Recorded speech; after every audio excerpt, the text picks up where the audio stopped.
Hi, my name is Casey Mendoza, and in basically all of my stories, I say my name at the end. Casey Mendoza, Newsy, Chicago. We're doing something a little different today because my last name is changing. I got married last year, and like many other newly married people, I decided on changing my last name. Both my husband and I are changing our last name to something we completely made up, Coda. It's a combination of letters from his old last name, Connor, with some letters from mine, Mendoza. I think when people hear they did that, you do that, you're like, whoa! It almost feels like a little Game of Thrones, you know, like first of his name, like ever. Now, before I answer the question, wait, you can do that? I should clarify that professionally I am keeping my last name. So this banner you see right here, yeah, that's not changing. But the decision we made to create a new last name isn't a common one. And even my husband's decision to change his last name is rare. Just 3% do, according to a 2018 survey from the Journal of Family Issues. That's why there is no male equivalent for the term maiden name. But while the norm for heterosexual couples in the US is still for women to take on their husband's last names, non-traditional decisions like ours are happening more and more. I'm Meredith Mackenzie de Silva. And I'm Giomar Silva. In cultures around the world, including Peru, where Giomar Silva is from, women typically add their husband's last names to their own. So I decided to just tack on de Silva, much like Gio's mom, because like all my degrees, you know, have my name on it. Like I've done a lot of things, you know, with that name. And so I like the idea of like belonging to the Silva family, but without taking out my, my last name. Think of it as similar to hyphenated or blended surnames in the US, though Gio and Meredith's children will just have the last name Silva. And unofficially, the family came up with another blended last name.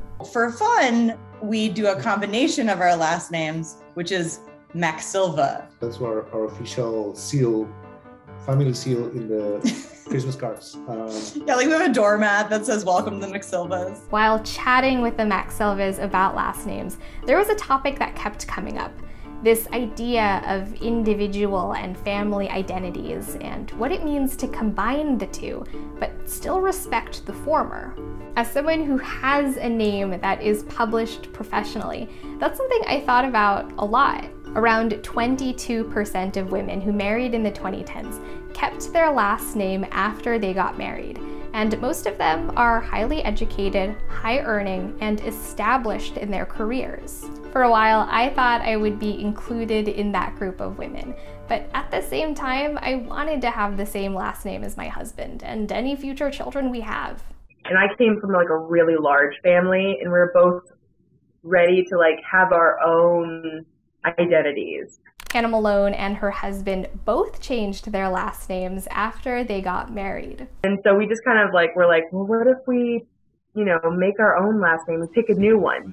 Malone, believe it or not, was based on an inside joke referencing the 1976 gangster movie, Bugsy Malone. It was just like a casual nickname that was like in the small group of friends that we had.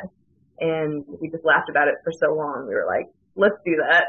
Beyond heterosexual couples, research from The Knot found that a little less than half of married LGBTQ+ couples make the decision to choose one partner's last name. Others keep their names, hyphenate, or also create new ones. And one couple explained to the outlet, "We wanted to be unified as a family, and we wanted it to represent both of us." The Knot calls this a new tradition among young couples, but it's not easy. I think it was a little bit more challenging than we expected it to be. Though the process varies by state. Completely new last names oftentimes have to go through extra court approval and more paperwork. It's a process we're still going through. And again, we got married last year. But someday soon, I will officially be Casey Coda. And on air and professionally, I will also always be Casey Mendoza, Newsy, Chicago.